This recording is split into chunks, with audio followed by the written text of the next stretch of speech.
Yo, what's going on, guys? Welcome back to another live stream. Or I shouldn't say another. I haven't gone live in a very long time. But if anyone's in here, just let me know if you could hear me first, because I have not been live in a very long time. I hope there's no echo. Just let me know if you hear me. At least good enough, because I haven't been live in a while. Um, but I appreciate whoever just tuned in. Just gonna wait for some people to come in. Since YouTube is pretty inconsistent when it comes to sending out notifications for live streams, and I don't usually go live a lot. I might just continue to upload those videos on YouTube of when I'm going live. But let me know if you can hear me. I hope you guys can hear me and there's not some echo. Yo, what's going on, Daniel? How you doing, man? Can you hear me? At least good enough? I'm good. Yo, what's going on, Caesar? That's a badass last name. That's a cool ass last name. I love that. Yeah, we got some people in here. Good. I'm glad. It's been such a long time. Los, what's going on, man? Appreciate you tuning in. Knicks won the great trade. There's different ways of looking at it. When it comes to a win now mode perspective, the Knicks won a trade. In the long term, we'll see how it works out for the Raptors. The Raptors are the rebuilding team. I feel they might be pretty good in a few years. Still an experience standpoint, it's Darko, their coach, moving forward. But for win now mode purposes, the Knicks won the trade. But yeah, the Raptors, I know they had a bad loss to the Grizzlies. Yeah, no problem, man. Yo, what's going on, Grant? I appreciate you tuning in. But yeah, the Knicks have definitely been rolling since the OG Anunoby trade. The New York Knicks are 10-2, and we're 10 games over 500 with a 27-17 record. So that's very encouraging. And there's still many games to go in the season. But it's so funny. If the playoffs started today, which obviously it doesn't, but we're the 5th seed again, and the Cavs are the 4th seed again. And I really wonder how that matchup would be a second time around if we do take them on in the playoffs. I know they definitely did make some moves. They made some adjustments. I know they ended up getting Niang for some depth. Sam Merrill's been playing pretty decent. And obviously Mitchell Robinson dominated that series. So we'll see what goes on to happen. But there's a lot to unpack when it comes to this next season so far. And it's definitely been an encouraging season. There's been tons of emotions. I know a lot of Knicks fans weren't happy when we traded RJ. And I understand, since I've been watching this team, in 2013, so I actually started watching them when they were pretty good. They were a very fun team to watch, a win now mode basketball team, with Carmelo, with Amari Stoudemire, but they had some older players. And I've always been a fan that wanted to build things organically, draft right, and develop talent. So I understand Knicks fans that were upset when Quickly went on to be traded and RJ Barrett. But we've just seen so much shit as New York Knicks fans that we want to see consistent winning. And the Knicks are finding ways to win games. Has it been pretty lately? No. But we've gotten some statement wins against the Timberwolves, against the Philadelphia 76ers. I'm going to be getting to a stat that I thought was pretty big time. That probably kind of discouraging. The New York Knicks need to clean up. Grant says Bruce Brogden. To be honest, I don't think we need Murray. So you think we just need a couple more complementary pieces? You don't think we need to get that other star? Do you trust Randall this time around in the playoffs? I'm not saying you're wrong or anything like that. Noah, let's get Lou says, Noah, let's get right into we the Knicks need a clutch player, someone who can take that shot in crunch time.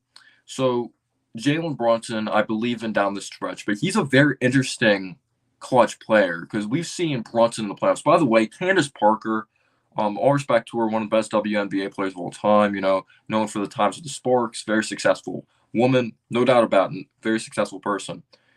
But I don't think she did her research at all when it came to the New York Knicks last night. I don't know if you guys watched the Inside TNT. She said Jaylen Brunson had a good series in the first round, which he did.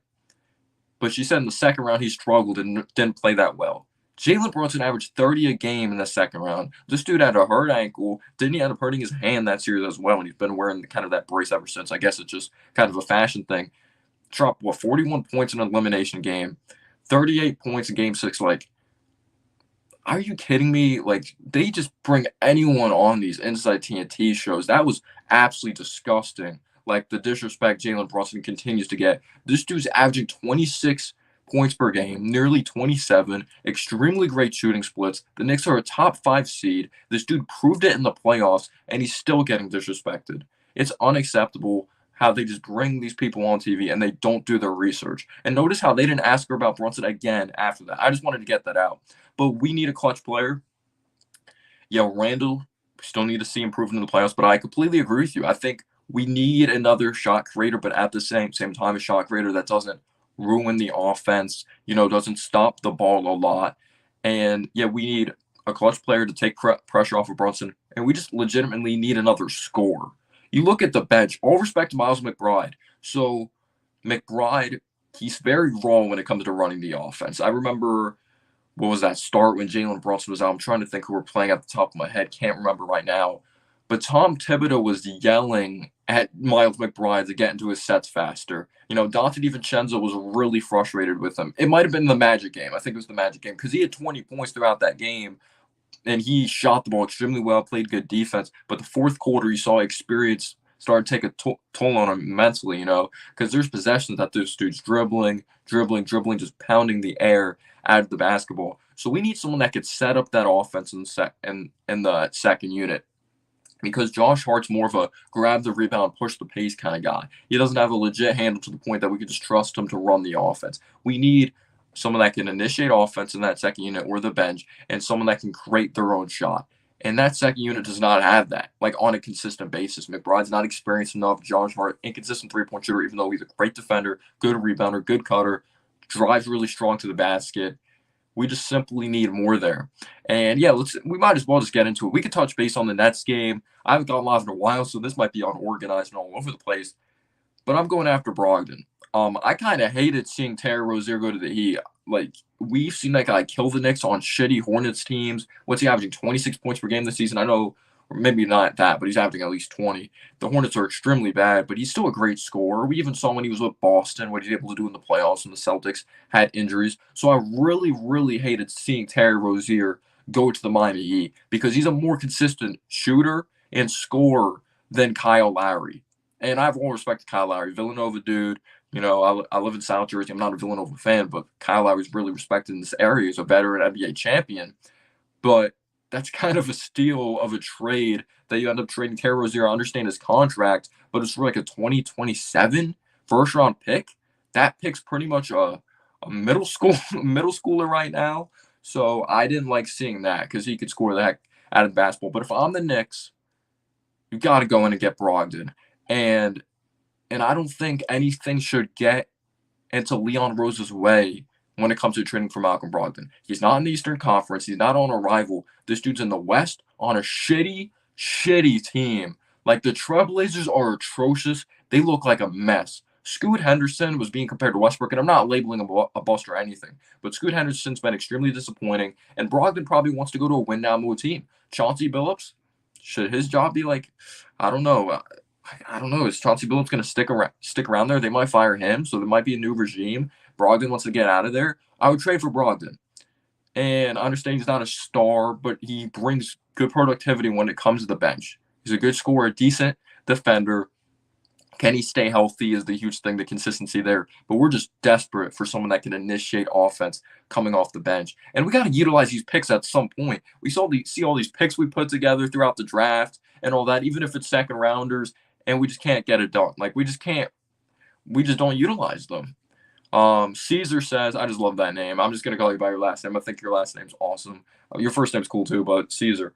Let's be honest, Leon isn't spending any real money on DeJounte Murray or Brogdon. I'll be good if he brings in Alec Burks and Tyus Jones. Tyus Jones, I actually wouldn't mind Tyus Jones at all. I'm not sure what his contract is. He's obviously on a bad Wizards team. I don't know if they'd be reluctant to trade with us. But also at the same time, because what is their GM? Pretty new, and they're finally in the rebuild stage that they just finally blew it up. They were in a very mid territory, with just injuries, solid players, but not good enough. But I don't think they're going to move on from Tyus Jones, because I'm looking at when they had the Porzingis trade. I don't think they got a lot out of that deal. So I think from an egotistical standpoint, they probably want to stick with Tyus Jones.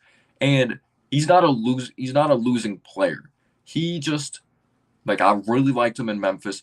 He's a very stable type of point guard, pass first and get to the floater, doesn't try to do too much. He's kind of smaller, but I would like him coming off the bench. He's someone that can create offense for others, and I wouldn't mind that, but they literally just got him, so I don't know if they look to move on from him. Lowe says Nuggets, then Heat. Let's see Randall lead the New York Knicks with 2 wins. So the Nuggets game is going to be such a good test for this built team and this roster because the concerns right now, you have OG who's playing good defensively. You did take a gamble at the end of the game. Thank God that it didn't result in Cam Johnson making that 3 at the end. He just makes splash plays defensively. Would he have 4 steals, 1 block, or might have 4 steals? I believe I'm thinking of the other game prior that he had 4 blocks. But I'm really interested to see how our offense orchestrates in that game because there could be people that don't like RJ, and I'm not trying to go back to the past or anything like that. But if Randall was having an off game and Brunson was having an okay game, at least even if it wasn't on the best of efficiency, you knew RJ was going to at least give you 16 to 17 points. And that Nuggets game offensively is going to be a test. No quickly off the bench. Nuggets are a high-scoring team. Jokic is that system. They move the ball extremely well. They have good floor spacing. This team just won the championship. So I want to see how this offense functions outside of just Randall and Brunson versus that team. I think that's just going to be a real test offensively for the team. What's going on, Zev? You did comment on my video. I appreciate you always tuning in. I really do. And yeah, I think I might just continue to do those when I go live. Like I'll announce when I go live because notifications are pretty trash sometimes, and YouTube probably just demonetized me right there. But I don't go live a lot, so I might just make announcements like that. And I don't really care about like the algorithm on my channel if I don't have a thumbnail or something. I just want to update you guys. But Zev says Jaylen Brunson is a superstar. We don't need to trade for one. Please no Alec Burks. Jaylen Brunson is definitely playing like a superstar, and I think he is. I think we have to stop the narrative. JJ Redick made up a really good point. And I'm not talking about Knicks fans, the NBA in general. It got to a point like last year, Jaylen Brunson was proving a lot of people wrong, including some Knicks fans, including me. I thought it was a little bit of an overpay, but now it's a massive underpay at this point. New opportunity, working on his game, gets better every year. He's taking more threes this year, developing even a little more as a passer. What is he up?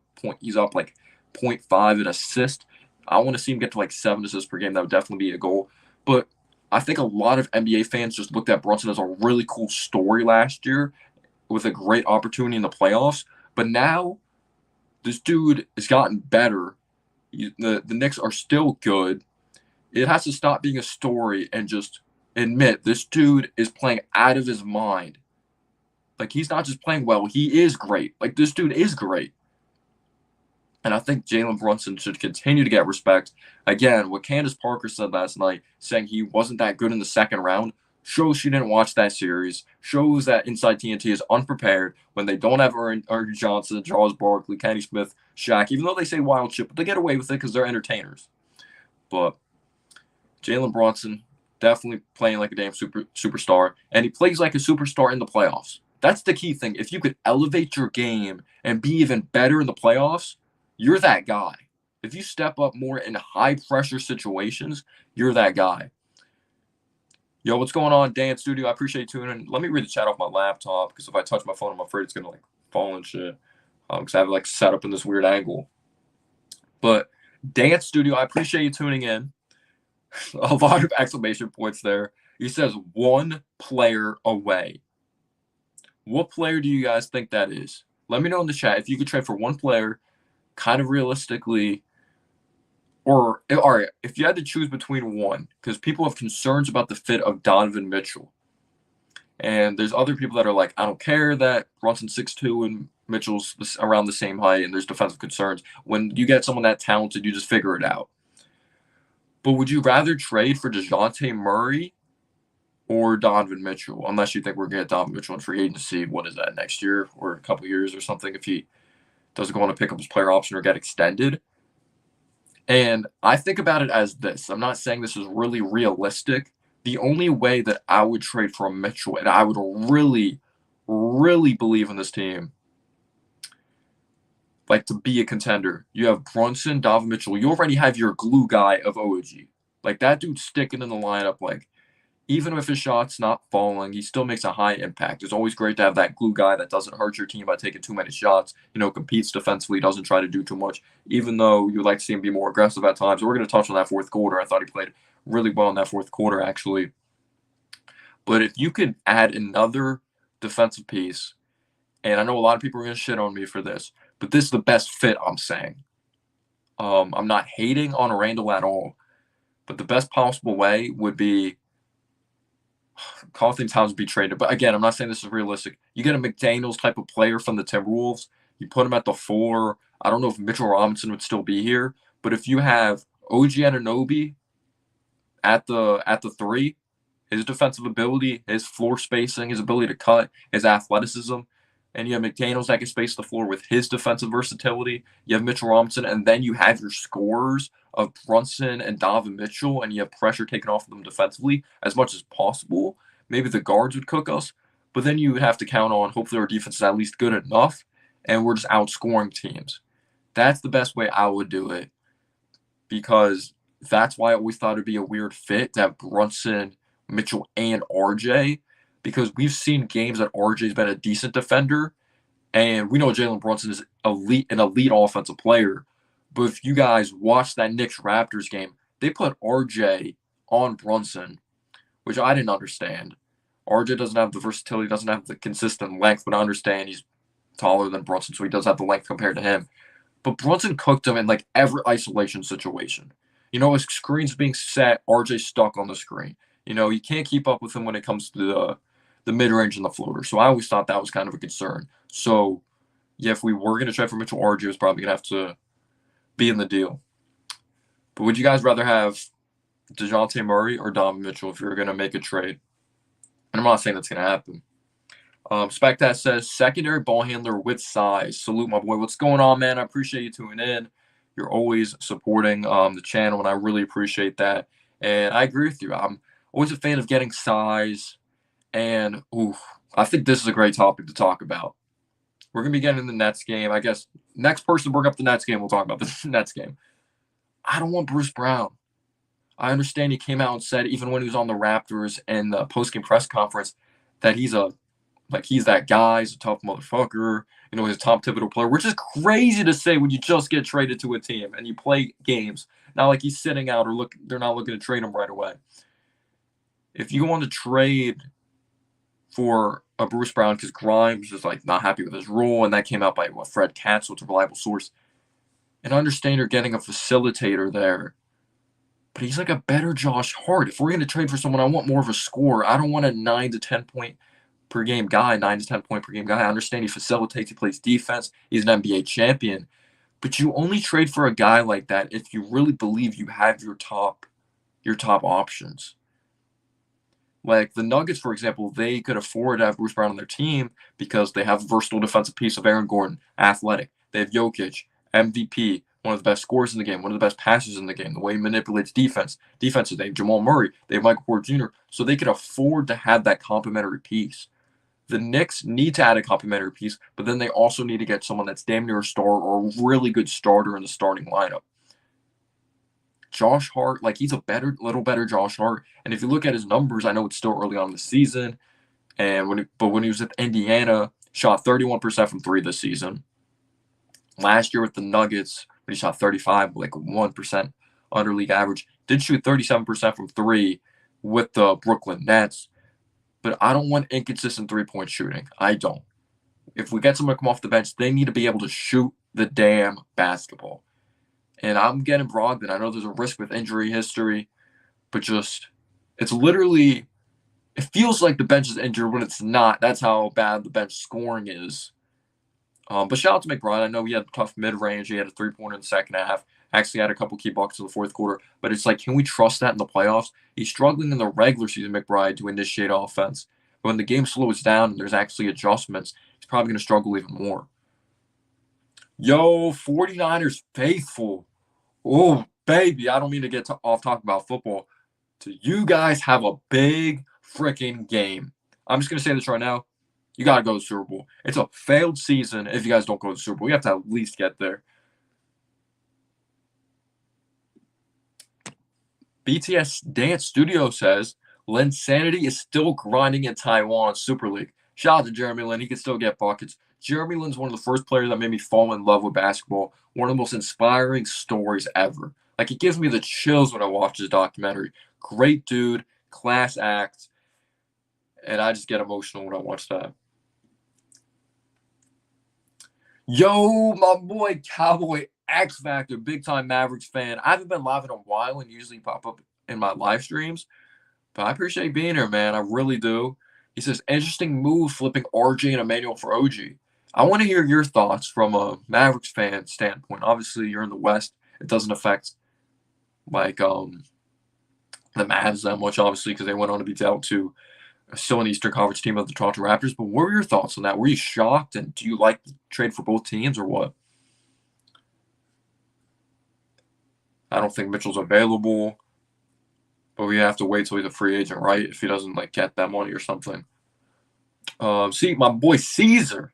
Well, man, Caesar, I need to get more mods too, by the way, if I continue to go live. He says, I'll take DeJounte Murray right now over Donovan Mitchell with OG in the lineup. I think it's a better fit. And I've watched some Hawks games. I've gone in high and low NBA. By the way, if you want a good, free, completely free film website, you can watch the made shots, the missed shots, defensive plays, just everything, turnovers, just adversity, good things. Look up high and low NBA. Type in any player, type in any game back to 2013, 2014. You can watch the film. And DeJounte Murray, he's downgraded as a defender. But is it a coincidence? Like, is it Trae Young? Is Trae Young making him look worse defensively? Because this dude was a dog defensively in San Antonio. You know, that was one of the first things he was good at when he was raw coming out of Washington a little bit. He learned from Kawhi. He got the instinct from Kawhi. He watched a lot of film. I do believe DeJounte Murray, if he goes somewhere else, he's going to get better as a defender. And they have a defensive coach, Quinn Snyder. I'm not just going to be bashing Trae Young the whole time, but from a length standpoint, from a height standpoint, yes, definitely the best fit. I'm not sure what the upside would be, but he is shooting a career high from three, at least for the past few years. He's shooting 37% from three, so that's very encouraging.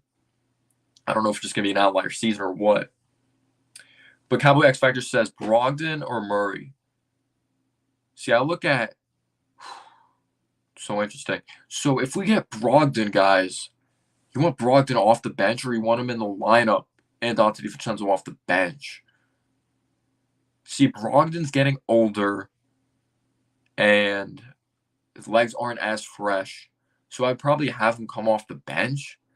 I just wouldn't be a fan of running with him for 40 minutes. Like, Tibbs would probably do that if he was in the starting lineup.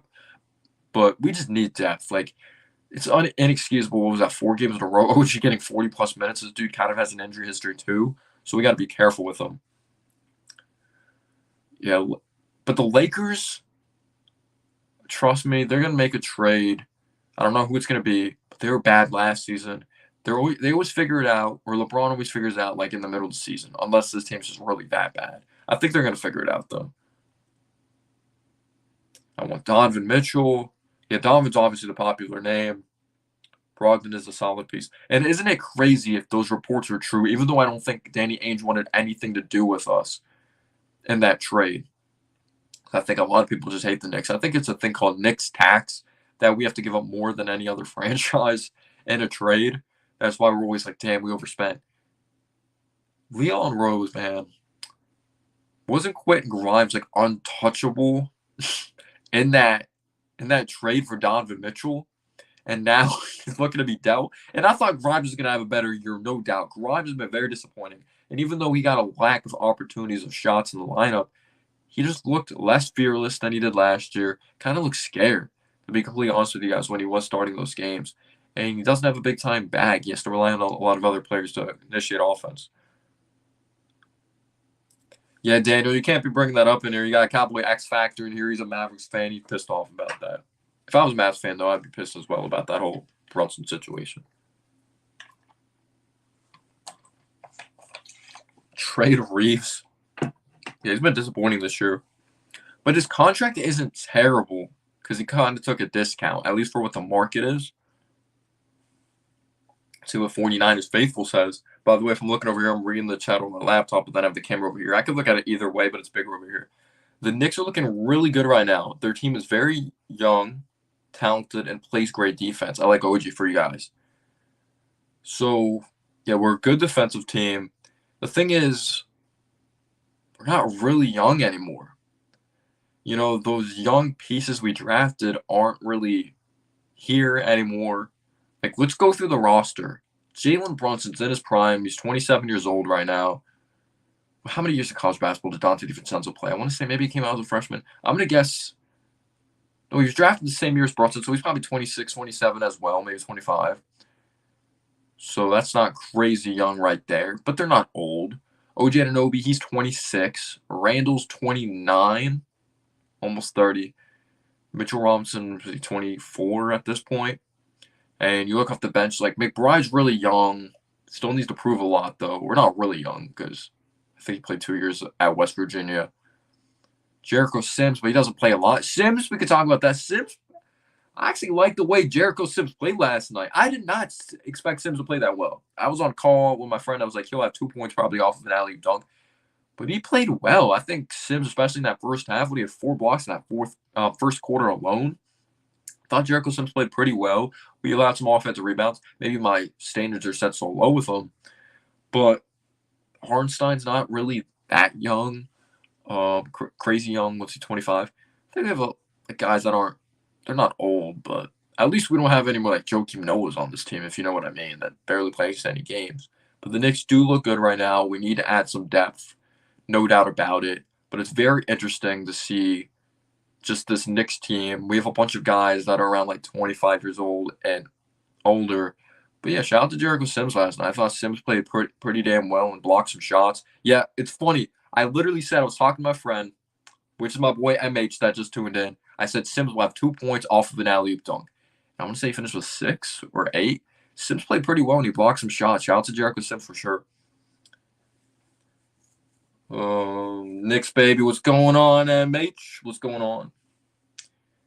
Spectaz says, and let me know your guys' thoughts on the Nets game. We can get into that. I'll talk about that. And yeah, it's crazy that we're the 5th seed and the Cavs are the 4th seed again. It's a coincidence. I know there's so many games to go. And would you guys be confident if we do take on the Cavs again in the first round that it's like we're winning that series again? Or do you think it's a concern if Mitchell Robinson's not back? But Hartenstein, still solid offensive rebounder, good athlete. Do you think he matches up just as well like Mitchell Robinson did? But yeah, with the 5th seed, we're 27-17. We're 10 games over 500. Wasn't a pretty game last night, but we found a way to win.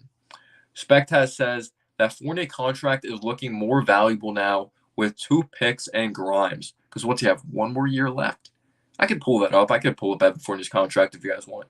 So that Fournier contract is looking more valuable right now with 2 picks and Grimes. Atlanta should be on the phone. I'm trying to think of that if Atlanta would want that. Because here's my take on Atlanta. Some people may think I'm crazy. I'm trading Trae Young. I'm blowing it up. I think at some point Trae Young needs to be held accountable. I understand he averages 27 and 10. He's not the most efficient player, especially for someone that's very high volume. Doesn't play any defense at all. I actually think he makes the team look worse on defense. Turns over the ball. I understand he's a great, great scorer of the basketball. He's fun to watch, maybe for a Hawks fan. That's a little me hating. But think about it right here. So, who's their original coach? Lloyd Pierce. They had Lloyd Pierce. They fired him. He wasn't good. But then you get Nate McMillan. I thought he was solid. He wasn't great. Not a lot of success in the playoffs, but they went to the Eastern Conference Finals with that dude. And they fired him. They get Quinn Snyder. And the Hawks aren't successful. He's a defensive coach. They do not consistently look well defensively. The Hawks aren't good. They're about to be on their 4th coach with Trae Young. You can't tell me Quinn Snyder's not that bad of a coach. I think Trae Young, he had that great run. And maybe there's some bias to me being a Knicks fan. But this dude hasn't gone out of the first round since that run. Maybe it's the way the team's built. But moving Collins, I thought they would actually get better from that. Maybe it's hurt them. I don't know. I think the Hawks should blow it up. I think they're a mess. I don't think you could win a championship with Trae Young as your number 1 option. I don't.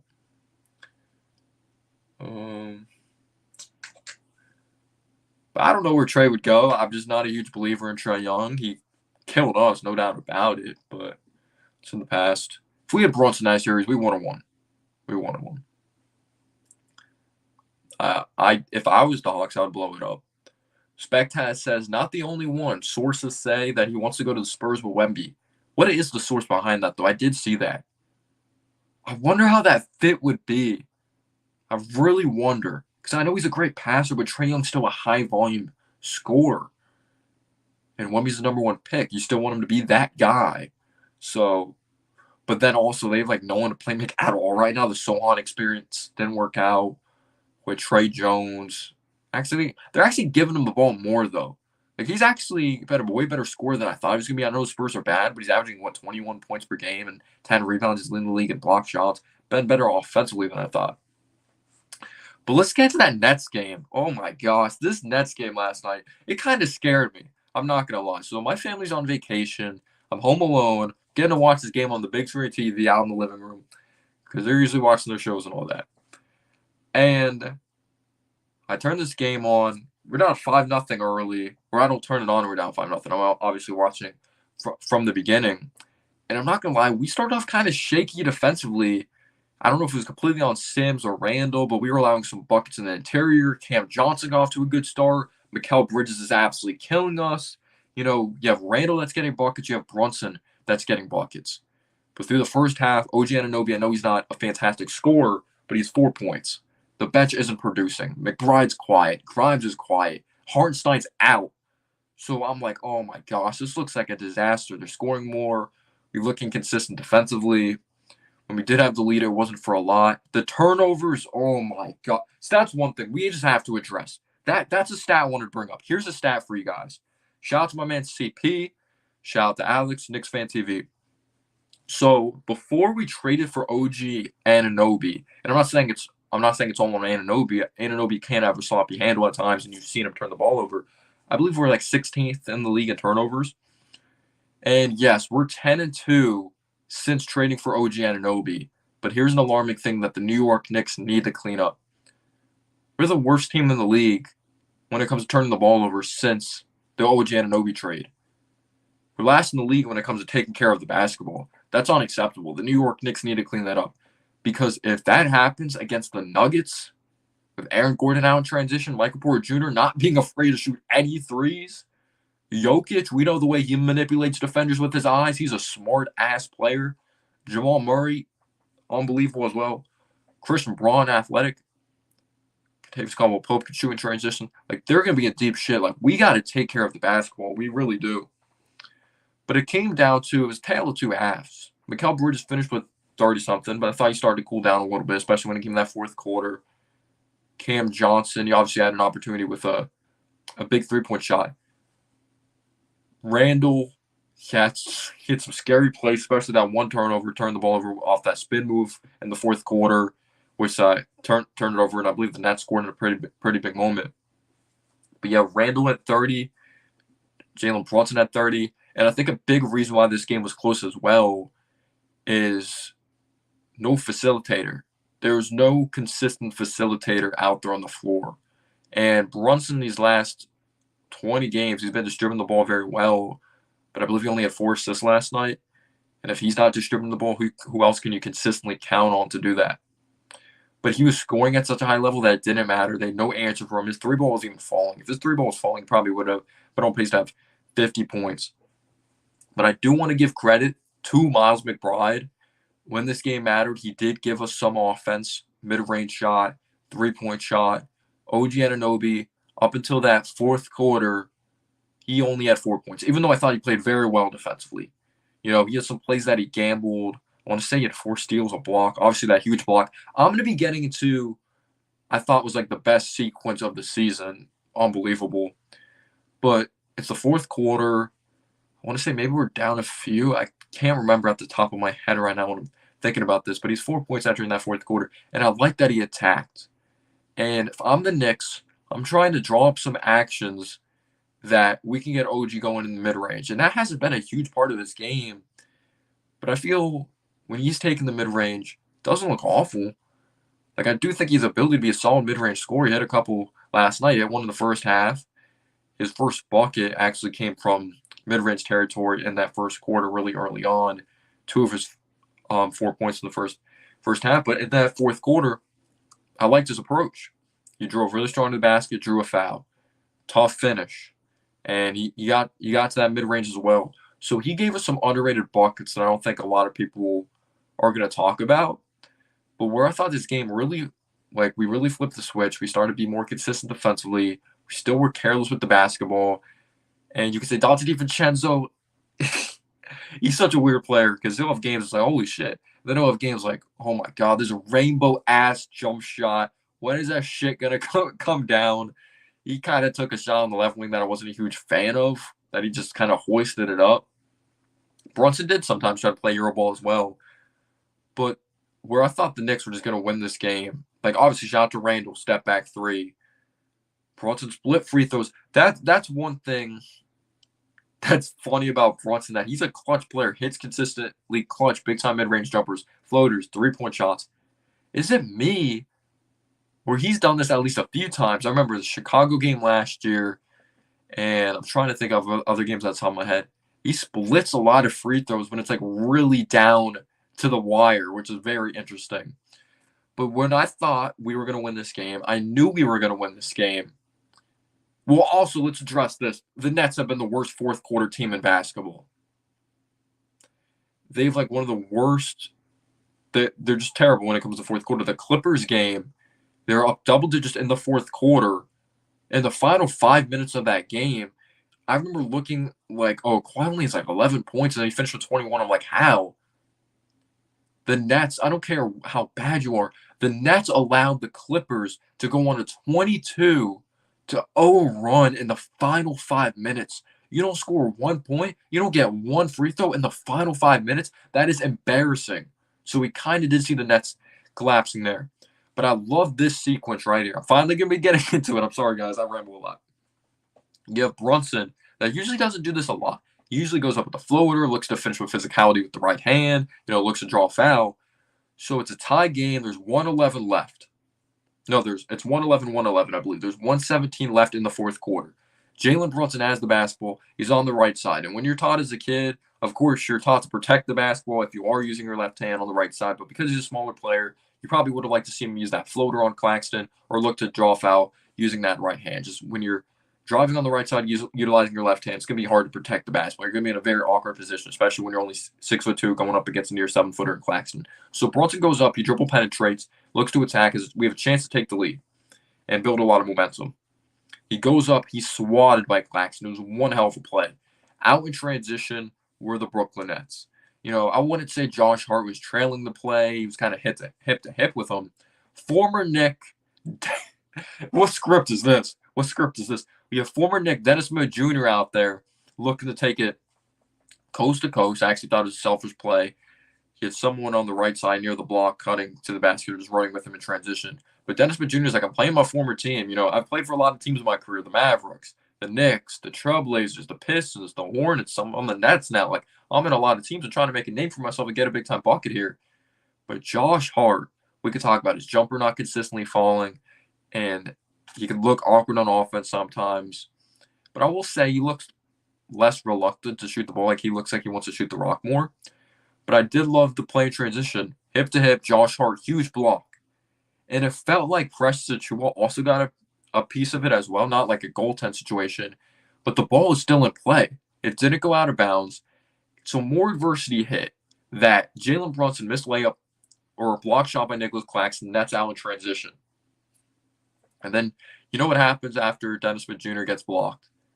We allow an offensive rebound. I don't think OG had good positioning. I thought it was missed timing. Cam Johnson, that's on fire all game. He finished with 19 points, shot the rock very well. He's actually been inconsistent this year shooting the rock. He's even shooting only 71% from the free throw line, which is unbelievable for someone, unbelievably bad for someone that was a really good shooter coming out of North Carolina. Has great mechanics, very smart dude. Cam Johnson gets his offensive rebound. And it looked like OG was probably out of position. But this is one thing about OG, or a few things. Great anticipation skills, great timing, great instincts, long arms, athletic, comes up with a huge, huge block on Cam Johnson when he tries to put it up in it. And that was also bad on Cam Johnson's part that he didn't utilize a pump fake. And it looked like, oh, the Nets probably going to regain the basketball again. It looked like the ball was going to go out of bounds. But Josh Hart with the big time save. Some people thought he stepped on the line. And just all this is in one sequence, which is insane. Josh Hart saves the basketball to Julius Randle. And I thought this was a very unselfish play by Randle, that he didn't look to take it coast to coast. He gave it up to Brunson. And then Brunson, unselfish play, didn't look to go up with a floater, try to draw a foul. Recognized Randle still running the play, which I liked. He didn't settle outside of the perimeter in that situation. Brunson extra pass, and Randle threw down a thunderous slam. When that sequence happened, sorry that I was rambling a lot there. I was just trying to put in as much detail as possible. When that sequence happened, I knew we were going to win this game because we got the momentum from defense and offense. And then if you heard the freaking crowd of this game. So this is at the Barclays Center, which we all know is just Madison Square Garden 2.0, because you heard the Knicks fans. The Knicks fans were so damn loud. Even Randle was doing this. He was looking for the Nets fans, which is freaking hilarious. He even did the Jaylen Brunson three-point celebration. He had a pretty big three. But the crowd is just nuts. It's insane how loyal our fans are. I love it. But when that play happened, I just knew we were going to win this game. But it was sloppy. Turnovers. Bench needs to contribute more offensively. I know we have some very good, like, McBride can play tough defense. Grimes as well. Oh, or we should even shout out. I'm sorry, guys.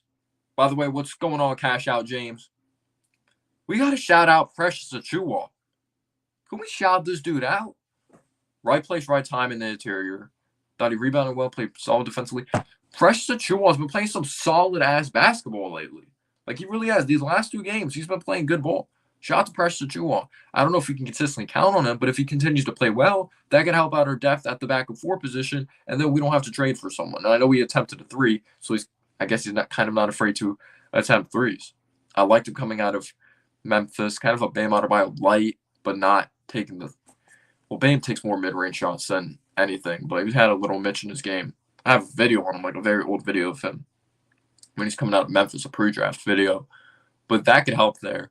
So if we solidify the backup 4 position, Hartenstein's back healthy. Will Mitch come back for the playoffs? I'm thinking of like playoffs though. Like when we go to the playoffs, will Mitch be back healthy? Let's say Mitch is back healthy. Hartenstein's off the bench, has confidence. Hartenstein playing very well. Hopefully this ankle injury isn't that bad. I think it's kind of just they're just being cautious with it. But I think our bench wouldn't be horrible. But we need a scorer when it comes to guard position off the bench. No doubt about it. Just no doubt. Do you think the Hawks should? Oh, yeah, you should trade Trae Young. I think they should. Just blow it up. Do I think they will? No. Ticket sales. It's more than the team being good. It's a business as well. You also have to think about that side of things. And he's still a good player. I just don't think you can win a championship with him. And I don't think he can be a number 2, just the way his role is. The way he plays the game. The AFCs are going all in. By the way, I forget about this because I don't go live. If you're enjoying the stream, why not smash that like button? And if you know anyone else that loves the New York Knicks, share the channel. You know, a goal of mine, I want to get to 5K. I don't have like a lot compared to other Knicks content creators. Like there's just so many goats when it comes to Knicks content creation that I've been watching for a long time. Knicks Fan TV, nothing but Knicks. So many great, like CK2K, you got Knicks Media out there. You just have so many great channels. You got Big Nick Energy, who's kind of new on the YouTube scene. There's so many people. Knicks Fan Brazil. I'm not trying to leave anyone out. You have still Knicks fans. There's so many Knicks content creators, but if you know anyone that's a huge Knicks fan, share the channel. My goal is to at least get the 5K one day. That would be awesome.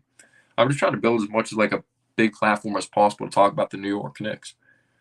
But yeah, he says Trae's an inefficient chucker. Great passer, but inefficient chucker. Not wrong. I personally think Trae Young's overrated and overhyped. He isn't that good. I think he's good, but I don't think he's a number 1. Like, you can win a championship with him. All right, here we go. We got a good question from 49ers Faithful. By the way, I'm not trying to ignore any of your NFL questions. I might just leave that towards the very end because I don't want to get off topic. But I appreciate you being here, man. You've been in here before. I have a friend, Anthony, that's a big 49ers fan. He's probably stressed. He says, what are your thoughts on Knicks Nuggets tomorrow? Do you think you guys have a shot at beating the Nuggets and can contain Jokic. So last season, we swept the Nuggets. Well, we 2-0 against them, but I want to say Jamal Murray didn't play in one of those games. We definitely didn't contain Jokic in either of those games, but I want to say maybe we kept him in check. We kept other guys in check. We have a shot. Do I think we're going to win? It's really up in the air because of the way this team is constructed, but the lack of bench scoring. You're going to need OG to have 18 and 19 points at least, and you're going to need Brunson to have like 28 and Randall to have a near 30-point game or at least a 20 and 10 game because of the lack of production from the bench. And the Nuggets are just such an overpowered offensive team. Again, Jokic is that system, and that's a great thing. You have players that are the number one option, but they're just the number one option because they're the top scorer. Jokic isn't even – it's crazy. This dude averages, nearly 25 a game, but his instinct isn't to score first. It's to pass and make the right basketball play. His touch is unbelievable. I feel like this dude just always makes the right play out there on the floor. I do think Brunson's going to be able to get to that floater, but they also might put Aaron Gordon on him. And certain matchups maybe Caldwell Pope, so maybe it's going to be a tough matchup for Brunson. Aaron Gordon's a physical, athletic dude. But we're going to have to wait and see. But right now, I do not think we're going to win. I don't think we have the offensive firepower to match them. And if it's in Denver, that's shaky as well. So, in answer to your question, I don't think we're going to contain Jokic, especially if Hartenstein's out. And I don't think Hartenstein would contain him either. But Sims against Jokic, Sims played very well. 4 blocks in the first quarter. I thought Sims played well. Get some nice follows, offensive boards. Actually looked more disciplined than a couple years past or even last season. But Sims has a tendency to get jumpy at times, and Jokic is a great manipulator. So I think that's going to be a tough game. I think it's going to be really tough. Yeah, what's going on, Cash Out James? Spectat says we need to take the ball out of the hands of Randall. Too many turnovers. Yeah, there's a lot of situations that we have to take the ball out of his hands so he doesn't dribble too much. Yo, what's going on, Wiz? He says, yo, Noah, I forgot that you were on Eastern Time and I live in Los Angeles. I did put Eastern Time in the title, but I completely understand that. When you're used to a time zone, that's just how it is. Yo, Noah, I forgot that you're on Eastern Time and I live in Los Angeles. Los Angeles, wow, okay. Got a Knicks fan in Los Angeles. I missed the start, but I'll rewatch the start later. I hope I don't. Oh, I don't care if you bring up something we already covered. I haven't been live in like forever, so I might be all over the place. We did touch on, like, would you rather have DeJounte Murray or Donovan Mitchell when it comes to a fit standpoint? If in the starting lineup, if you make a trade, I'm not saying Donovan Mitchell is realistic right now. You probably have to wait till free agency at this point. I just don't think the Cavs are looking to move him. But who knows? Maybe he's not really happy, even though they're the 4th seed. Yeah, we talked about DeJounte Murray. I did touch on Terry Rozier and how I didn't like Terry Rozier going to the Heat. Like, I like it for the Heat, but I don't like it as a Knicks fan, because this dude's averaging 20-plus points on a really bad team. And we saw what he was able to do in the playoffs, even when he was with the Celtics when they had injuries. And he's a fearless player, and he's more consistent scorer than Lowry, so I do not like that at all. Maybe he has to form winning habits again because he was a part of such a bad team for a few years. I felt like he was with the Hornets for a good amount of time. I want to say, what was it, 2017?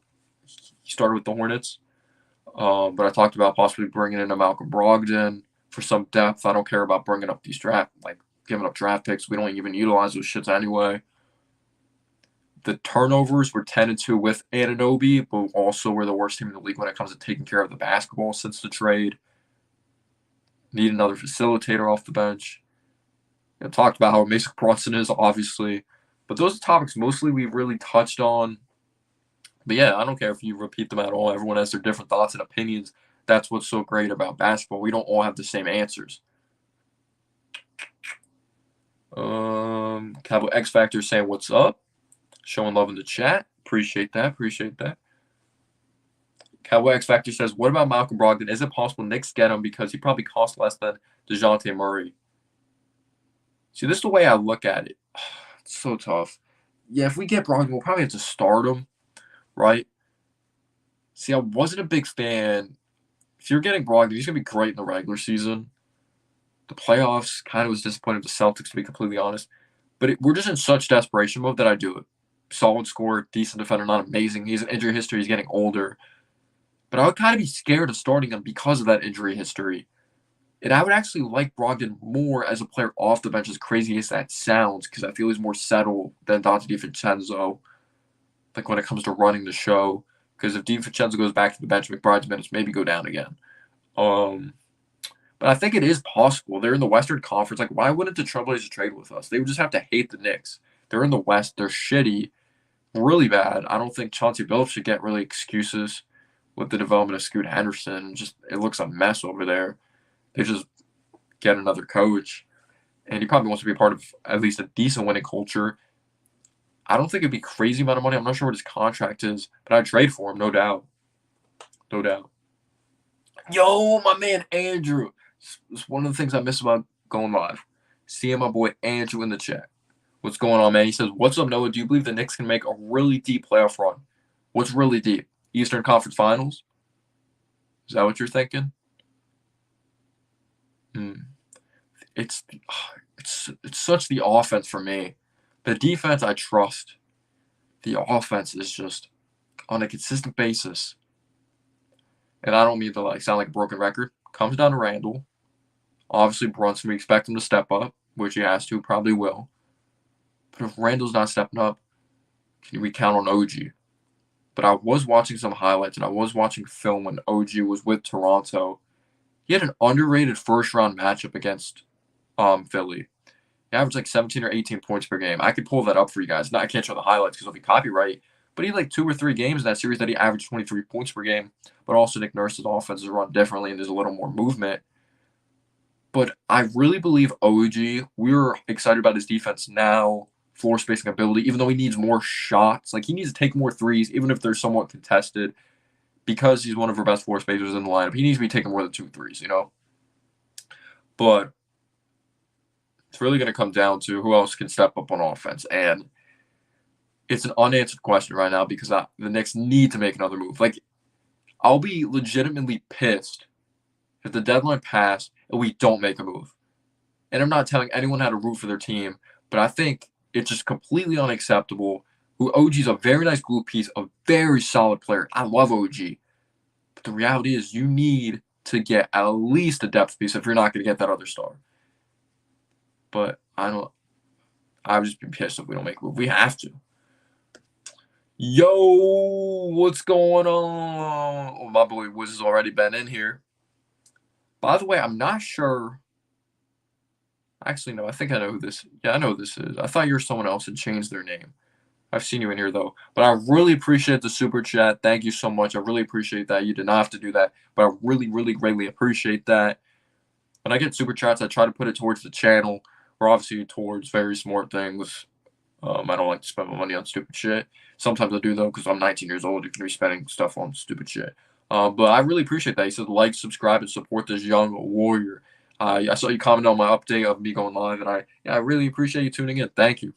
Thank you, man. I really appreciate that super chat. Yeah, last time I went live, RJ was still on this team. He was even way before that. Or not way before RJ was on the team, but you guys know what I mean. I haven't been live in a while. Cowboy X Factor says, speaking of Terry Rozier, we know they don't get him if they got Dame and not partly because the Bucks are. Speaking of Terry Rozier, we know they don't get him. Okay, we'll put that aside because, yeah, he's on the Heat. Oh, you're talking about the Heat? Yeah, if they got Lillard. If they got Dame and not partly because the Bucks are in panic mode right now. The Bucks might be. Yeah, Bucks are a mess. Oh, my God. Guys. Should we just state it right now? Are the Knicks going to the Eastern Conference Finals? Sixers can't get out of the second round ever. We just might be the next Sixers. I don't know that. But man, I think it was the right decision to fire him. But, I don't think they should have made the hire in the first place for what's his name? Adrian Griffin, right? Father of AJ Griffin on the Hawks. I don't think they should have made that move in the first place to hire Adrian Griffin. You have a first-year head coach. I understand he was an assistant coach in Toronto. But think about the roster.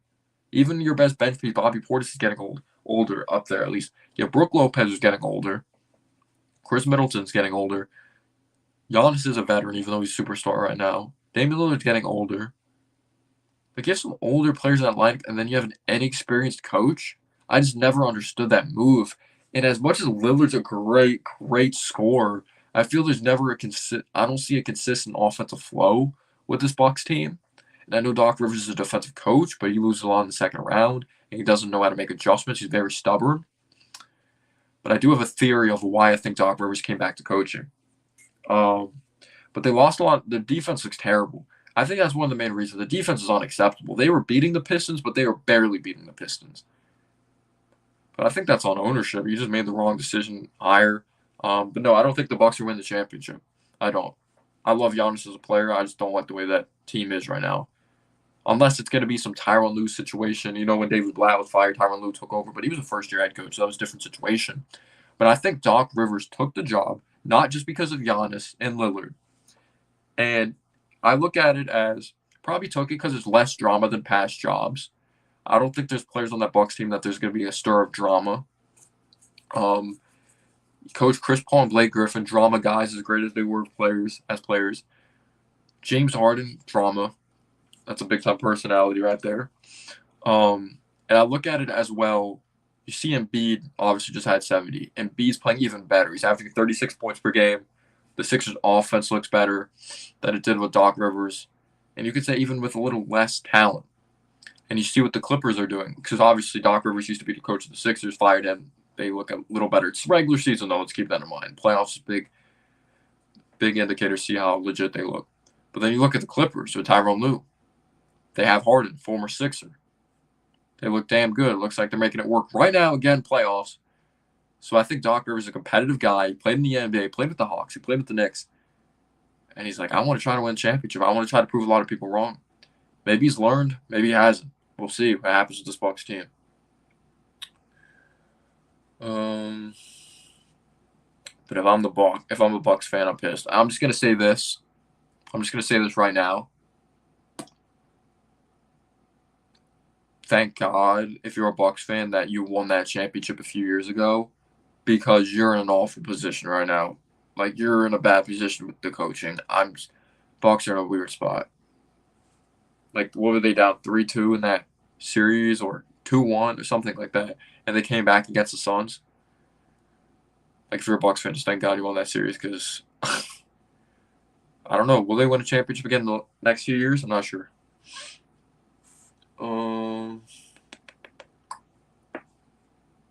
Let's see what else we got here. Gotta catch up on these comments. Goddamn.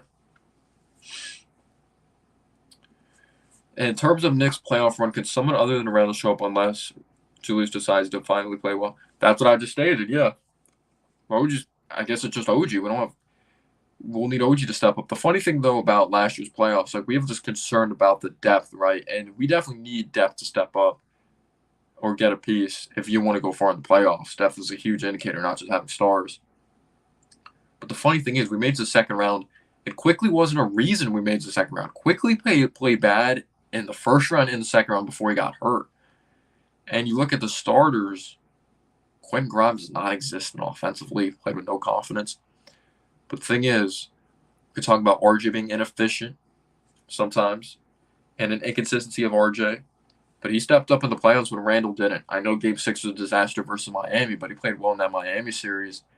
And he took pressure off of Brunson and Randall when Randall was inconsistent. I know he was hurt, but it's a great question, though. Can someone other than Randall show up unless Julius decides to play well? And obviously besides Brunson, small sample size, OG did have a series against Philly that he managed to have 17 to 18 points per game.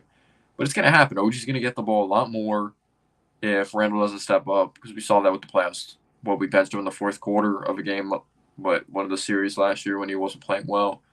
But he's just not an OG. I wouldn't say OG's a natural scorer, though. Like, he can score, but I wouldn't say he's extremely natural. But he's had a couple years that he averaged 17 points per game. But it comes down to the three-point shot. It's still early on with the Knicks as well for him. If Knicks are making a move, Evan Fournier's getting traded to replace what they lost, and quickly. Probably.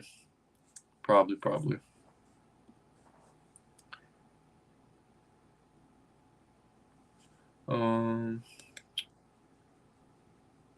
right, here we go. Okay, that's okay. I changed from Ashley Inc. 1 because Andy from Poland said people think It's a female.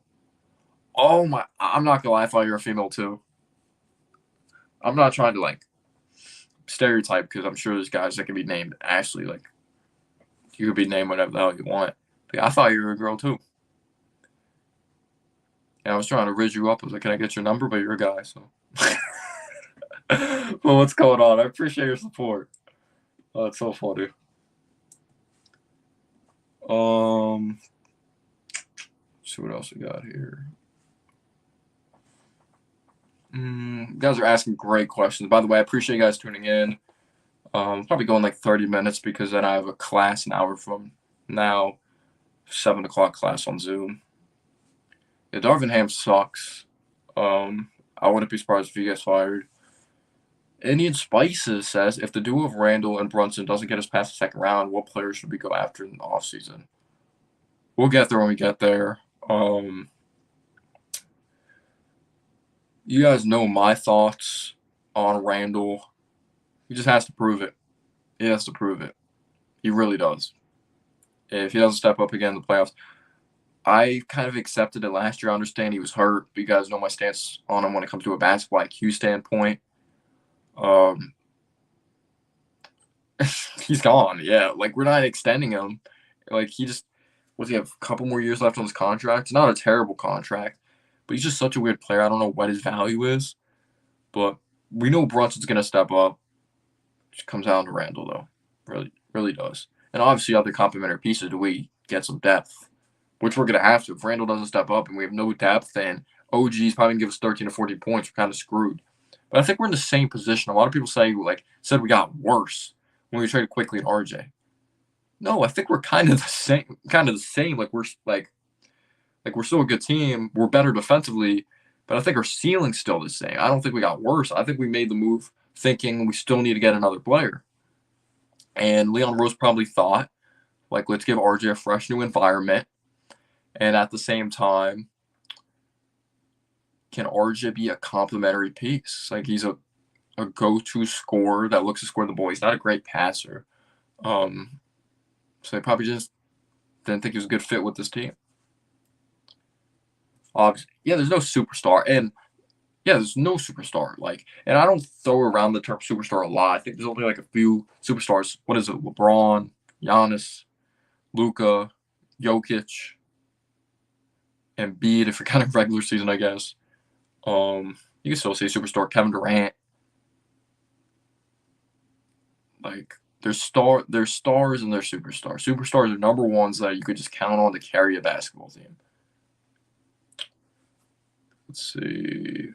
I did see my boy Legend Z pop in. Shout out to my man Legend Z. I appreciate you tuning in. He says, speaking of the Bucks, how different do you think the narratives of Giannis would be different if KD's? Wait, what? Speaking of the Bucks, how different do you think the narratives of Giannis would be? Do you think the narratives of Giannis would be different, are you asking, if KD's show was slightly smaller? I don't know what you're talking about, man. Yeah, you can repeat that in a different way if you want. Sorry, man. Andrew, Darvin Ham is there because with Bucks and coach Mike, because Milwaukee fans wanted him fired and made the wrong decision. That's a good point. I should just kept Boone. Do I think Budenholzer is really good? No. But you replace him with a guy of Adrian Griffin, who's a great assistant coach in Toronto. Don't get me wrong. First-year head coach with a bunch of veterans who's never really commanded a locker room. That makes no sense at all. I just didn't understand that. Maybe that's why they got Doc Rivers, at least more leadership. But I'll say this right now. And I think we should all think this.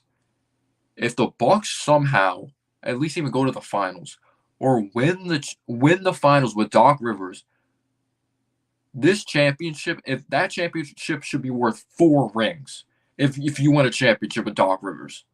Because obviously that Celtics team was loaded. Giannis should be automatically best player in the league. No one comes close if you win a championship with Doc Rivers. Let's just be completely real. If he finds a way. I'm not saying it's going to happen. But yeah, it says, sorry, I ramble a lot. Darvin Ham is there because with Bucks and Coach Mike, because Milwaukee fans wanted him fired and made the wrong decision, not going for Nick Nurse. Yeah, Nick Nurse or Kenny Atkinson, who were the finalists. Is he still at Golden State? Kenny Atkinson as an assistant coach.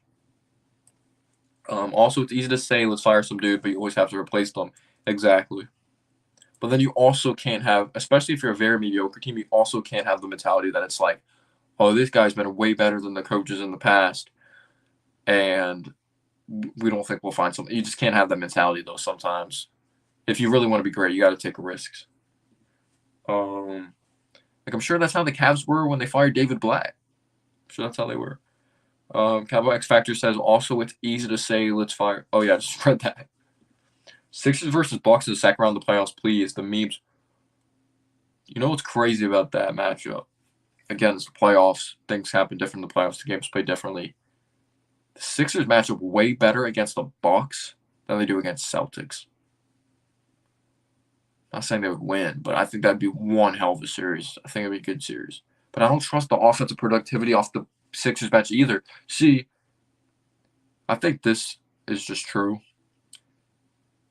If there's one team that should have traded for OG Anunoby, and I thought would have kind of took him over the top, maybe if they traded for this guy and got Alex Caruso, if the Sixers traded for OG Anunoby, that team probably would be the favorites, like one of the favorites in the finals.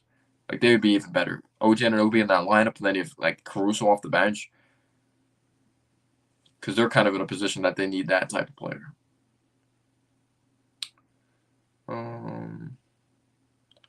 Let's see.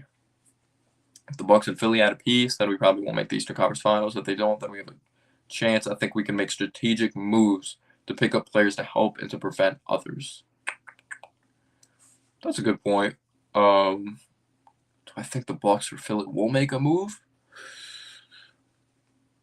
Oh, imagine Brogden goes back to the Bucks. Imagine that. Imagine if that happens. One rookie of the year over there. I think he was a part of the Holiday trade. No, he wasn't, was he? I'm trying to think at the top of my head. Maybe it was, maybe it wasn't. I'm trying to think if that was a 3-team deal or not. But if the Bucks and Philly add a piece, then we probably won't make it to the Eastern Conference Finals. If they don't, then we have a chance. I think we can make strategic moves to pick up players to help and to prevent others. Yeah, it's true. We could be going after a Brogden, not just out of us, but to make sure another team doesn't get him, you know. All right, I'm not going to pretend I'm a coach or anything, but this is what I see in the playoffs. See, it's fresh. Let's just hope Randall gets the playoffs healthy. Let's hope that first. I'm not saying that as an excuse last year. But yeah, it doesn't help that you're on a bum ankle and you're in the playoffs. Because he had a couple games that he had 20-plus points, and then he had games he was just shooting horrible. Because this is my stance with Randall. There's choking, and then there's like a whole other level of choking. Like, we've seen guys with injuries in playoffs not play very well, but shoot like 40%. But the numbers he was shooting were like atrocious, really bad. And even the first round, like, you're shooting like 33, 34% at 6'8". That's embarrassing. Like, that's really embarrassing. But if Randall gets the playoffs healthy, I hope to see more consistent effort defensively since we have OG now. Less 3-point shots, because I feel like he hasn't fallen in love with the 3-ball as much this season. Making more rapid, quick decisions, not over dribbling, which he might, though, because RJ's gone, since he's like no other scoring option besides them two. Obviously OG, but he's not like an elite scorer or anything like that. But I would say defensive effort, IQ, driving it strong to the rack. I just can't say anything about like when he misses open shots. That's just misses open shots. Like, what can I say? But just don't settle for the stupid fadeaways, I guess, sometimes.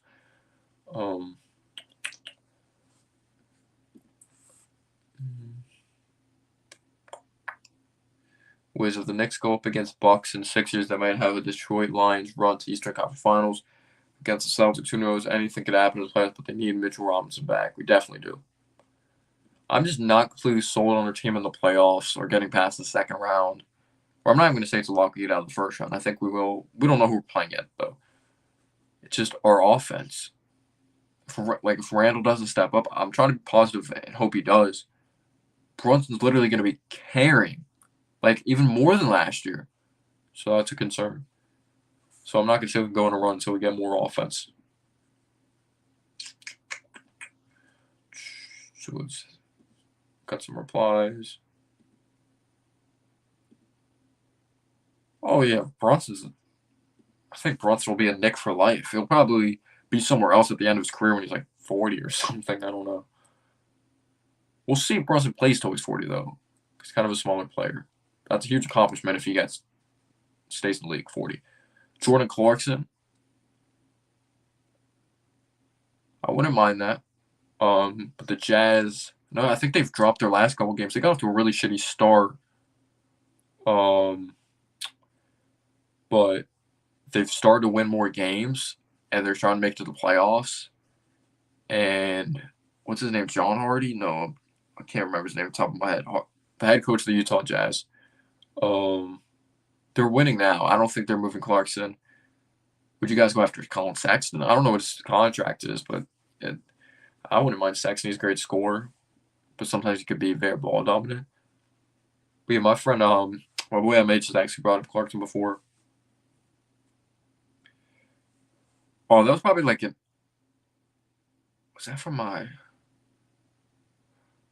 think that was like on my other channel. I'm not gonna lie. I'm doing good. I'm just in school, man. I'm just in school. I have a class. I have a Zoom class at 7:00. Just school. How you doing, man? Either we're getting Devin Booker. We got to stop this. If it really happens, awesome. But we got to stop this. Either we're getting Devin Booker or Joel Embiid in a year or two, and they're CAA. I don't think Embiid will ever leave the Sixers. Booker, they have Kevin Durant over there. I feel like that's still his team in a way, even though Kevin Durant's the top dog. I don't know. I don't think we'll get those guys, to be honest. What would be like, are you saying in free agency we would get them? Because, like, what would it cost to trade for them? Jeez. The new Knicks. What's going on, man? I appreciate you tuning in. When I was exactly, this dude still calls me Clutch B-Ball because, like, my original profile picture, he made it. So shout out to the new Knicks. But I changed it obviously to get more Knicks fans in here. He says salute to the chat. Smack the like button for a Knicks fan. I appreciate that, man.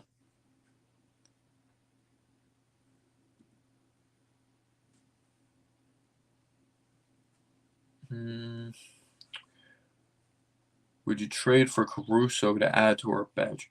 Oh wait, are you talking about like would Giannis's career be looked at differently if KD didn't step on the line in that series in the second round? I don't think it was as close as people think, though. His vote was clearly on the line. So I don't think it's as big if. I think it's kind of like over-exaggerated.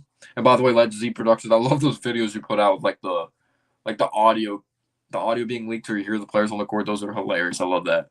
I just love hearing the players' emotions because we don't really hear that a lot unless they're mic'd up sometimes, like on ESPN. But yeah, Giannis like had to win a championship, and he was on a mission that year. He really was. And he did it like the old school way, which I respect about Giannis. He didn't team up with any superstars or anything like that. Would you trade for Absolutely would I trade for Caruso. Absolutely. I should put up a poll. Let's see. Make sure I'm signed in here. Haven't gone live in forever, so let's see if I still know how to do this. Oh yeah, it's set up differently.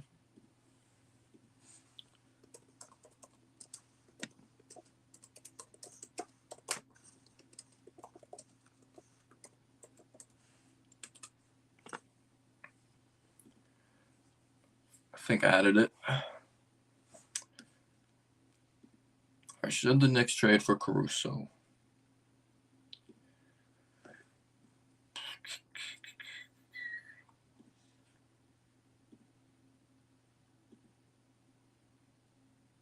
$67% no. All right, let's see what the chat's saying. No, well, we'll keep that going. We have 17 in the chat. Not bad. We'll keep that going until like 5:47. Let's see what people say. Yo, what's going on? Guys, this guy knows the future right here. I'm sorry. We're going to have to wait another couple years for the Knicks to win a championship, but it's going to be worth it. This dude is from the future right here. He has the script, ladies and gentlemen. He has the script. If you want to know anything about the Knicks, ask this dude what's going to happen. The name of his channel is Knicks will be 2026 NBA champs.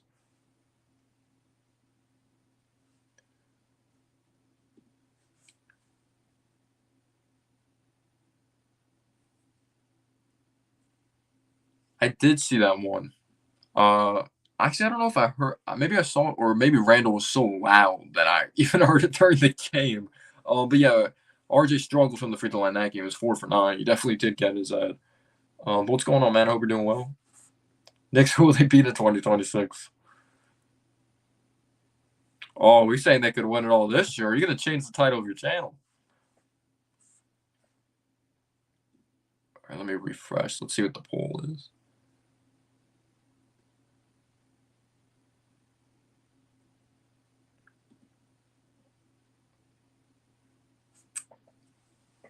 So the Knicks trade for Caruso. A few people voted. 57% yes.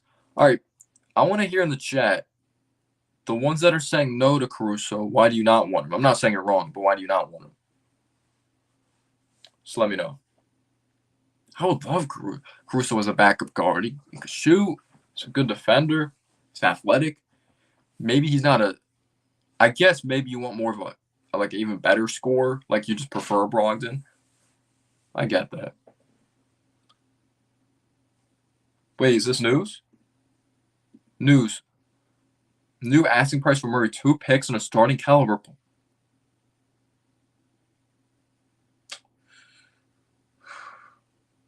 Damn, crack. Well, we're screwed. We're out of it. Is this coming out by Woj?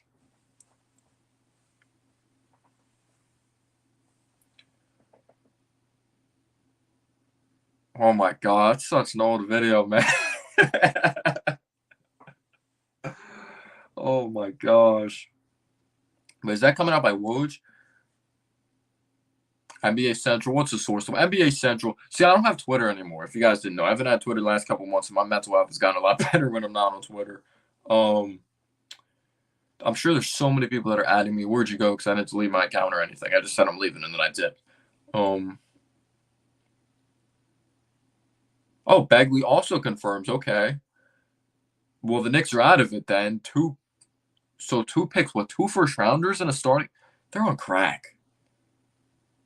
You know why they're on crack? It's because they gave up they gave up a good amount of picks for DeJounte Murray. That's why they're on crack, because they're like, we're stupid.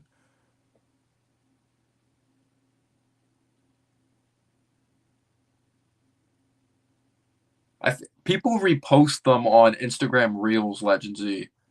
I don't know if they give you credit, but I see them in my Instagram Reels sometimes. So they're out there, man.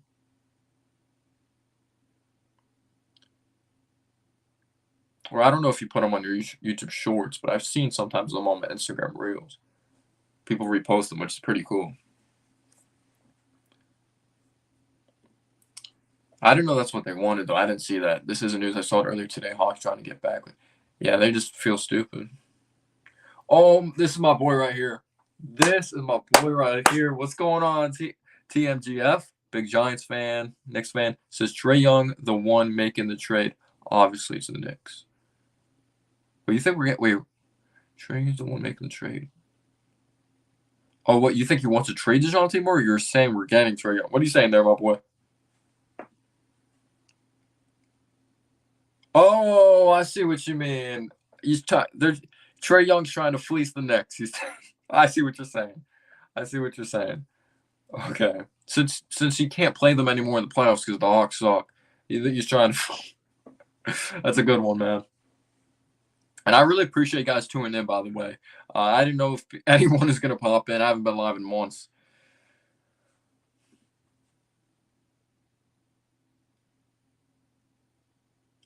I did see that one. I did see that one.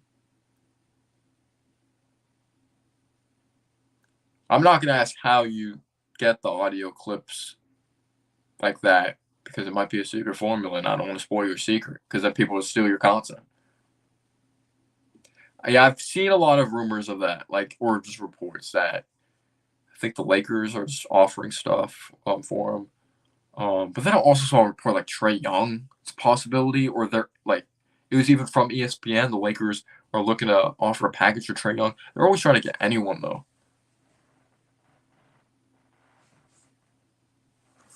Um, the Lakers want everyone. A lot of work behind the scenes. We'll go live for 9 more minutes because then I have class in an hour. I'm gonna eat before I have class. Imagine if someone spills the beans. He only knows.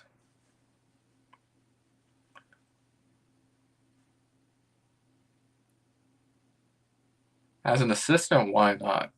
I don't really care if he's an assistant. Because Tom Thibodeau is the type of coach you don't give a shit. He ain't gonna listen to him.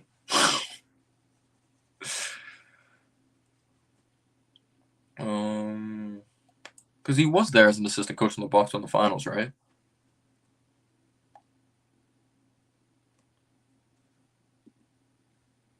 We could talk about that a little bit. We could start a poll for that. Do you want Kyle Lowry? You know, we're talking about the Villanova connections. We do get a Villanova guy. He's 1,000,000 years old. And he'll have game. He is 15, then he'll 2. But to the Kings, interesting. Kings, guys, the Kings are a cool story, but man, they are not impressing me this year. They've blown a lot of games. Still don't trust their defense. I don't want Lowry though. I do not. I just think that would be more of a joke poll. I wouldn't like that move.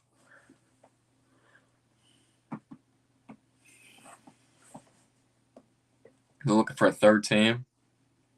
I don't think you want to come here. Man, that would look weird. Kyle Lowry in a Knicks uniform. Actually, it was funny. A few years ago when I was first starting this channel, Kyle Lowry, there's like reports the Knicks were interested in him, or he was a free agent this before he signed with the Heat.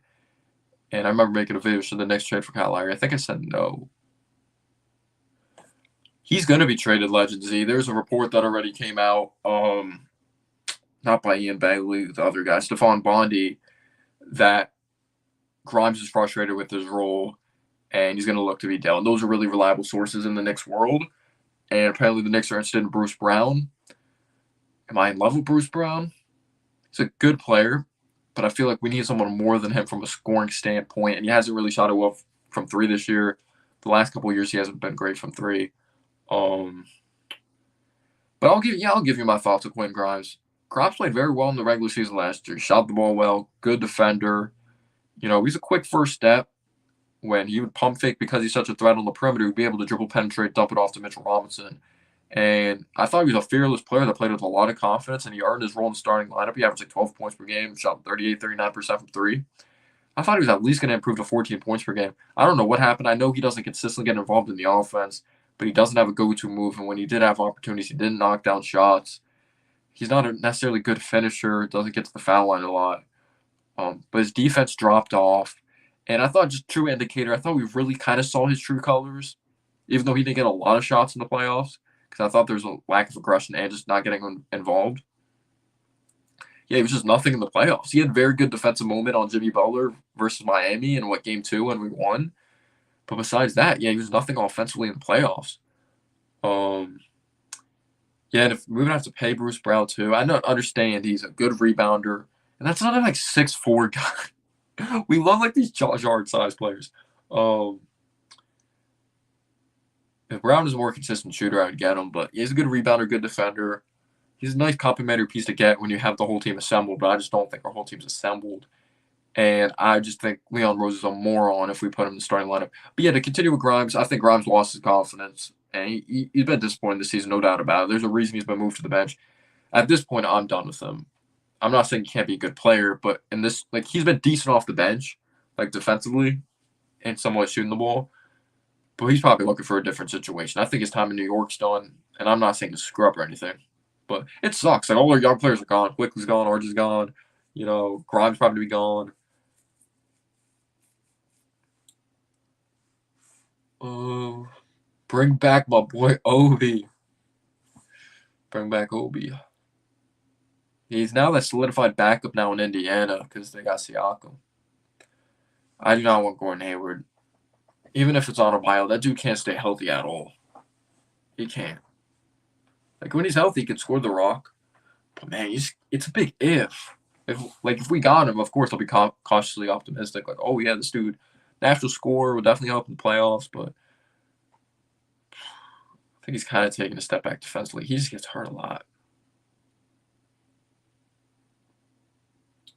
You think McBride will be gone? Because the thing is, Tibbs just doesn't care about players developing. He just wants to win right away. He probably looked at it when they traded for OG Anunoby as like, we got our Luol Deng. Probably.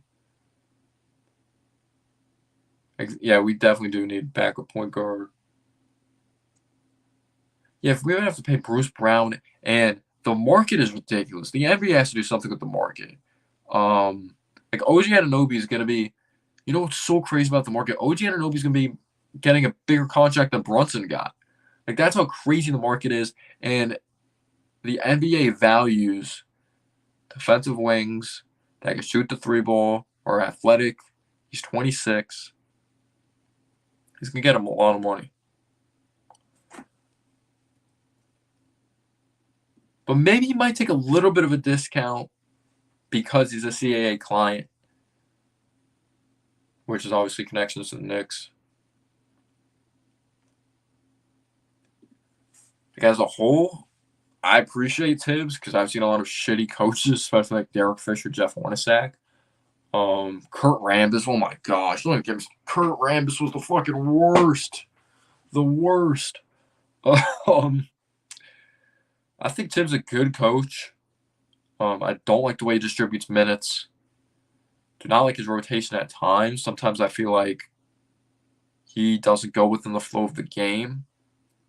Because I'm glad we won last night, but when OG scored like 6 straight points, he got to the free throw line, made a mid-range shot, drew a foul, got to the paint, all that. They took him out right after he scored 6 straight points when he was their only offense. But good thing Randall and Brunson stepped up. Sometimes he doesn't go within the flow of the game. He can be stubborn. He's a great defensive coach. Offensively, I'm not a huge fan.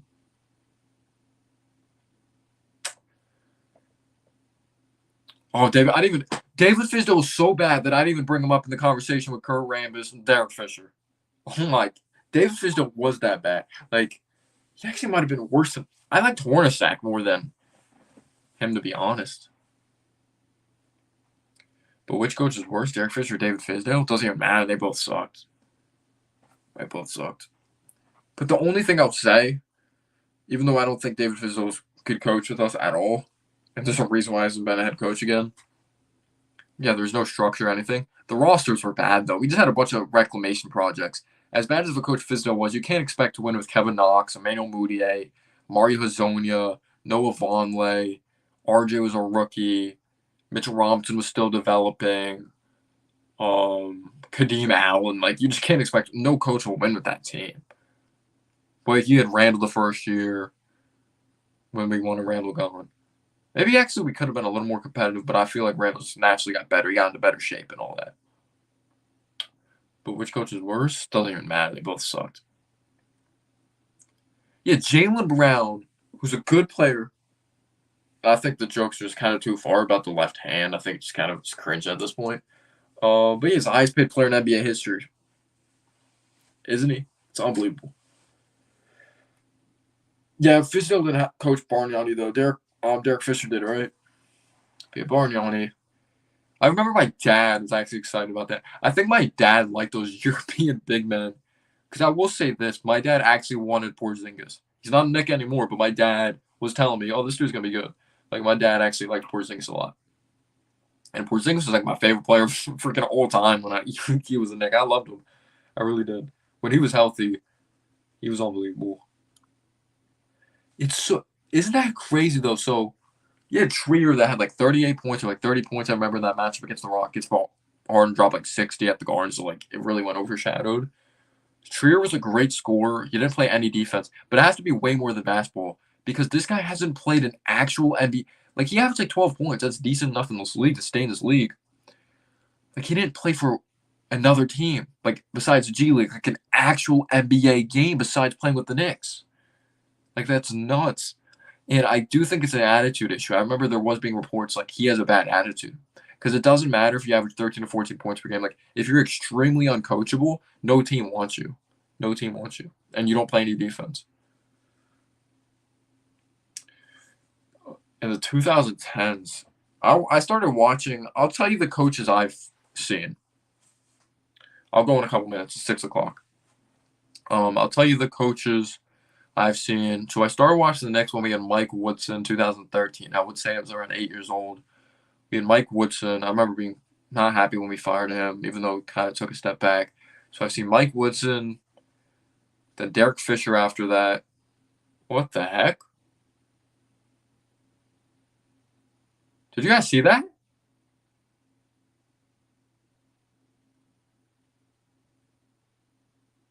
All right. We had Mike Woodson. And then after that, thumbs up. Mike Woodson, I saw. Derek Fisher, Kurt Rambis took over. And after that whole thing, we ended up hired Jeff Hornacek. Wasn't completely mad. I thought he was a decent coach of the Suns. Wasn't in love. After Jeff Hornacek, Fizdale, and then Tom Thibodeau. What is that? 6 I counted. So I've seen 6 coaches. God damn. Did I do that right? Did I do that math right? Pretty nuts.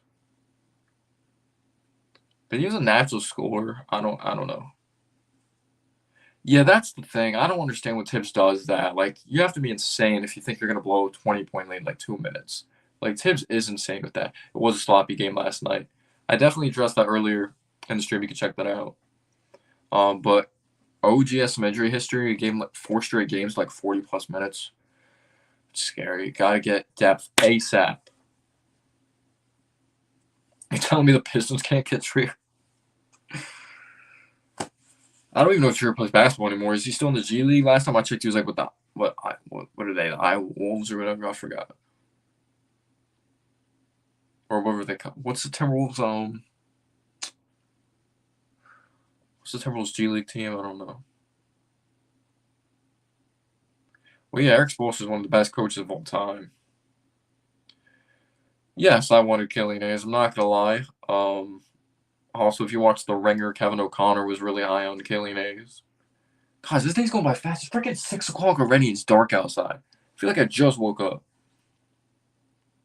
I was high on Killian Hayes, though. But to be fair, though, a lot of people were. He was 7th pick in a weak draft, or at least like it's a top-heavy draft. Thought he was gonna be a better shooter. It's weird because he looks like a natural player, like with his ball handling, but he just can't shoot. Like he just never put it together. But he's bad. He's bad. He's bad though. He's not good. If you have some signs, he's a nice pass, but he's not good.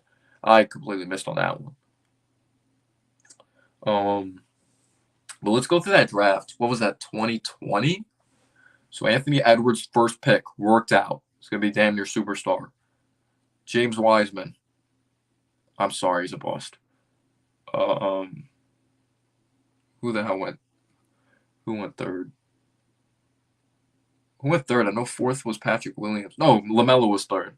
LaMelo was third. That worked out. Do I think LaMelo's overrated? Yes. From a winning standpoint, it hasn't worked out. 4th pick, Patrick Williams. 4th pick, not really. Again, this was supposed to be a weaker draft. Isaac Okoro, 5th pick. For the 5th pick. Good defender. Inconsistent shooter. Good athlete. I said he was going to be either Stanley Johnson or Jimmy Butler. He's better than Stanley Johnson, though. 6th pick, Okongwu. I actually really like Okongwu. 7th pick, Killian Hayes. Hasn't worked out. 8th pick, Obi. He's been solid in NBA. He's been all right. He's pretty solid in Indiana. I think the 9th pick was Devin Vassell. I think he's been good value for the 9th pick. 10th pick. Who went 10? Jalen Smith. I think he's a solid player. That draft isn't amazing. Aaron Naismith went in that draft.